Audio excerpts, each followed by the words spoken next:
Hello once again, my friends, and welcome to stage 21, the final stage of Le Tour de Beer. A different beer every day of the Tour de France. I'm Uncle Frank. Welcome to the Team Beer Guts channel. If you're just stumbling across us, thanks for showing up. And if you're wondering what we've been doing, well, you'll be able to go back and check out all the other videos. But we've done a quick race recap about the Tour de France and a different beer each day.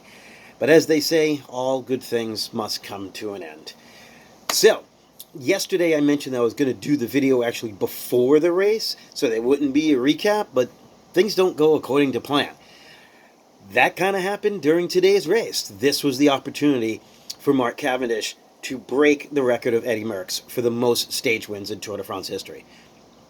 It just didn't go according to plan. They rode well. They all rode well, doing what they needed to do to be in a position, and then Ineos, for whatever reason, jumped to the front as you had, so they finished the Tour de France with laps around in Paris that goes by the Louvre and through the Arc de Triomphe and the Eiffel Tower. And I don't know why they jumped to the front. They weren't going to win the stage. I don't know. It just kind of broke everything apart. Next thing you know, the lead-out trains are over here and over there, and it was kind of crazy. And Kuna Quick-Step could not get exactly where they needed to be. Yeah, there was a lot of pressure on Cav. He didn't win. And I don't think it's from the pressure. If it was from the pressure, you would have cracked. You would have been way in the back. You would have seen him make mistakes. He was where he needed to be. He just got beat by someone else who's faster and a little more stronger and maybe more talented.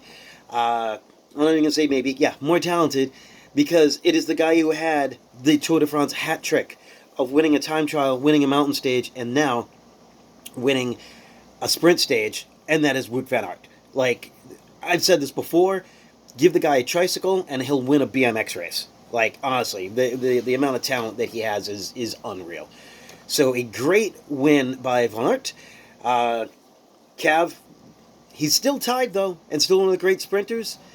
He'll get it done if he comes back to the Tour next year. The only reason I really didn't want to see Wout win is because, well, Chris Horner predicted him, and I just don't like Chris Horner as a commentator. That's all. I just think he says things just to say things, just to be that one guy, and so I didn't want him to be right, but whatever. That is your race recap. Nothing else changed, and Tadej Pogačar is your two-time Tour de France overall champion, wearing the yellow jersey and taking that home. And I'll tell you, the next Tour, if you get all these headers back in it again, I mean, Wout looks great. Mathieu van der Poel, put him in there as well. Primož Roglič, who crashed out, going head-to-head with Tadej. Bring back Egan Bernal. Vingegaard, I butcher that guy's name, I'm sorry, who got second. Richard Carapaz got third. But Vingegaard, another young star. Like, unreal. Man, it's going to be a lot of talent in watching the Tour. And the other subsequent tours, the other Grand Tours and these one-day classics and stuff are going to be great. So, that brings us to today's beer. The Belgian champion ended up winning. Why not finish it with another Belgian beer? Which this beer is always planned. It is the one I always drink on the final day of the Tour de France, and that is Saison Dupont. It sounds like it's French, even though it's Belgian, so I always drink this on the final day. And I absolutely love this beer, too. It is a classic example of the style. So let's take a quick look at what we got here in this beer. So,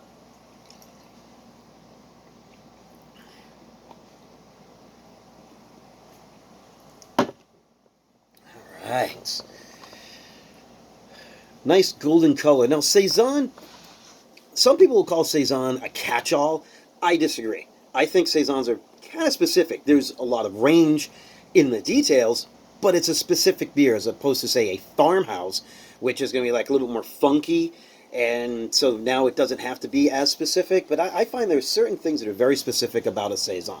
One is in its high carbonation. Look at that big white head to it. That, to me, is specific. You'll want a big white head on it and high carbonation. This is going to go well with cleansing of the palate as well.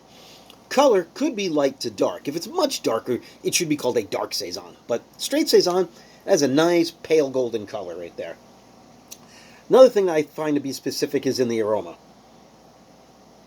And in the aroma, you're going to get a spiciness, pepper, white pepper maybe, and there's a fine difference between white pepper and black pepper, and I tend to think more of white pepper. A little bit of fruitiness, and sometimes it's like orange. You know, when I used to brew these beers, the difference between the Belgian Wit, or Belgian White, and the Belgian Saison, for me, well, not only the yeast strain, use a specific yeast strain, use a Saison strain for Saison, use a Wit strain for Wit, but also in your spicing or fruit choices. So you can have orange peel and coriander, and I tend to go on the sweeter side for the Wit, so you want bitter orange peel for this one, and maybe not even any coriander. Your yeast, your phenolics are going to produce your peppery that you want out of it.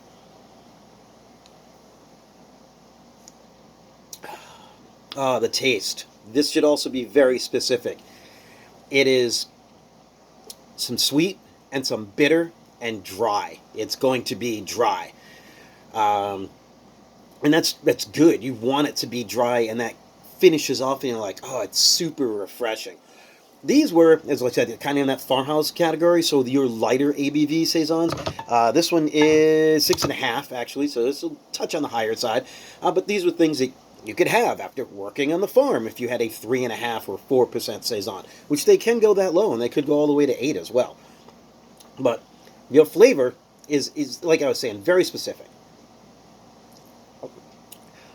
I get sometimes a little bit of orange, wheat, that wheat flavor, and it's going to be made with some wheat, you know, your barley and everything else, and maybe even soft. A little bit. I know that I said it's going to be dry, but it does both. It's soft. It has this wonderful mouthfeel, and then finishes dry. And some bitterness to it. Not hop bitter, not American hop bitter, not at all, no. But there's some bitterness to it that is a pleasant bitter. Think of an apple. When you bite into an apple, some of the ones with a thicker red skin, it's sweet, but it also has some bitterness from the skin. That's what you're getting there. There's also some apple flavors going on in here. What would you pair a Saison with? Well, again, any of the Belgian things, so your Belgian frites, your fish, your things like that. I actually enjoy this with grilled chicken as well. Because of the spiciness and the peppery that's there, if you had chicken on the grill, a little bit of salt and pepper, nothing crazy, no sauces, no barbecue sauce, nothing like that. So just grilled chicken breasts and chicken thighs. Pull them right off, and you got your wood smoke, your charcoal, whatever it is, you have that. It really accompanies with it, and this is a beer that can do all three of the things that you want when you're doing a food and beer pairing. You want to cut, you want to complement, and you want to contrast. And this can do all of those things. It can cut through fattiness because of the effervescence. It can complement if you've got peppery and you've got burnt. And it can complement in that, like, they're going to play opposite off of each other as well. So again, this is the Saison du Pont. You can get them in big bottle format like this, or sometimes 4-packs of smaller bottles. And even a big bottle, this is like 2 beers. So, one of my favorites, it says Belgian farmhouse ale, but it's specifically a Saison, a world-class example. Last part. It's the last day. So we say, bienvenue, or hasta la vista, or, I'm mixing up my languages, whatever. This has been fun. It's been a lot of fun, and it's really gotten me to get back into the beer reviewing and talking about beers. So what's next for Team Beer Guts? Well, one, gonna take a little time off. 21 beers in 21 days, even if it's just a beer a day, it can be a lot. So I'm gonna take a little bit of time off. Treat the body well.